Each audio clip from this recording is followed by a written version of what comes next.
നമസ്കാരം. 48-ാം വയസ്സിൽ നടൻ ഡാനിയൽ ബാലാജി അന്തരിക്കുമ്പോൾ മലയാളം തമിഴ് ലോകത്തിന് നഷ്ടമാകുന്നത് നല്ലൊരു വില്ലനെയാണ്. ഹൃദയാഘാതത്തെ തുടർന്ന് വെള്ളിയാഴ്ച രാത്രിയിലായിരുന്നു അദ്ദേഹം മരിച്ചത്. നെഞ്ചുവേദന അനുഭവപ്പെട്ട താരത്തെ ഉടൻ തന്നെ ചെന്നൈ കൊട്ടിവാകത്തെ ആശുപത്രിയിൽ എത്തിച്ചെങ്കിലും ജീവൻ രക്ഷിക്കാനായില്ല. മലയാളം, തമിഴ്, കന്നഡ, തെലുങ്ക് ഭാഷകളിൽ അഭിനയിച്ചിട്ടുണ്ട്. ടെലിവിഷൻ സീരിയലിലൂടെയാണ് ബാലാജിയുടെ അഭിനയ ജീവിതത്തിന്റെ തുടക്കം. ഗൗതം വാസുദേവ് മേനോൻ ഒരുക്കിയ കാക്കയിൽ സൂര്യയ്ക്കൊപ്പവും വേട്ടയാട് വിളയാടിൽ കമൽ ഹാസനൊപ്പം ചെയ്ത വേഷങ്ങൾ ശ്രദ്ധേയമായിരുന്നു. വില്ലൻ വേഷങ്ങളിലും സ്വഭാവ വേഷങ്ങളിലും ഒരുപോലെ തിളങ്ങിയ നടനായിരുന്നു ഡാനിയൽ ബാലാജി. 48-ാം വയസ്സിലാണ് കലാലോകത്ത് ഒട്ടേറെ ഓർമ്മകൾ ബാക്കിയാക്കി താരം മടങ്ങിയത്. കടുത്ത നെഞ്ചുവേദനയെ തുടർന്ന് ചെന്നൈയിലെ കൊട്ടിവാകത്തെ ആശുപത്രിയിൽ പ്രവേശിപ്പിച്ച ഡാനിയൽ അവിടെ വച്ചാണ് മരണപ്പെട്ടത്. ശവസംസ്കാര ചടങ്ങുകൾ ശനിയാഴ്ച നടക്കും. മൃതദേഹം പുരൈസേവാക്കിലെ വസതിയിൽ സംസ്കരിക്കും. കമൽഹാസന്റെ നടക്കാതിരുന്ന ബിഗ് ബജറ്റ് ചിത്രമായിരുന്ന മരുതനായകം എന്ന സിനിമയുടെ സെറ്റിൽ യൂണിറ്റ് പ്രൊഡക്ഷൻ മാനേജറായാണ് ഡാനിയൽ ബാലാജി തന്റെ ചലച്ചിത്ര ജീവിതം ആരംഭിച്ചത്.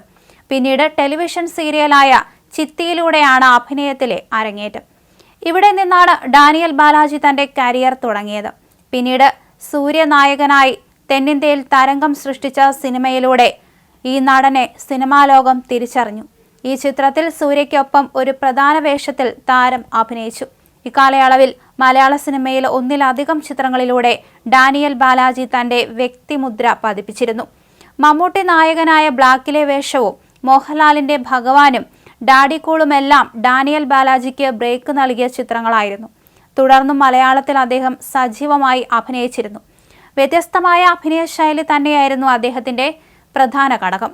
വെസ്റ്റേൺ ശൈലിയിലുള്ള കഥാപാത്രങ്ങളെ അനുസ്മരിപ്പിക്കുന്ന രൂപഭാവങ്ങളും ഒപ്പം ഡയലോഗ് ഡെലിവറിയിലെ മോഡുലേഷനുകളും ഒക്കെ അദ്ദേഹത്തെ മറ്റ് ഭാഷകളിലേക്ക് കൂടി എത്തിച്ചിരുന്നു. കന്നഡ ഉൾപ്പെടെ അദ്ദേഹത്തെ ഇരു കൈയും നീട്ടി സ്വീകരിച്ചു. ഏപ്രിൽ മാസത്തിൽ കാതൽ കൊണ്ടൈൻ, കാക്ക, വേട്ടയാട് വിളയാട്, മായാവൻ, പൊല്ലാത്തവൻ, ചിരുത, മുതിരൈ തുടങ്ങിയ ചിത്രങ്ങളിൽ അദ്ദേഹം മികച്ച വേഷങ്ങൾ തന്നെ കൈകാര്യം ചെയ്തു. വെട്രിമാരൻ സംവിധാനം ചെയ്ത വടച്ചെന്നൈയിലും ശ്രദ്ധേയമായ വേഷം അദ്ദേഹം ചെയ്തിരുന്നു. മിത്രൻ ജവഹർ സംവിധാനം ചെയ്ത അറിയവൻ എന്ന ചിത്രമാണ് അവസാനമായി പുറത്തിറങ്ങിയ അദ്ദേഹത്തിന്റെ ചിത്രം. ഡാനിയൽ ബാലാജിയുടെ മരണത്തിൽ അനുശോചനം അറിയിച്ച് എത്തുകയാണ് സിനിമാ ലോകം. സംസ്കാര ചടങ്ങുകൾ ശനിയാഴ്ച നടന്റെ വസതിയിൽ നടക്കും.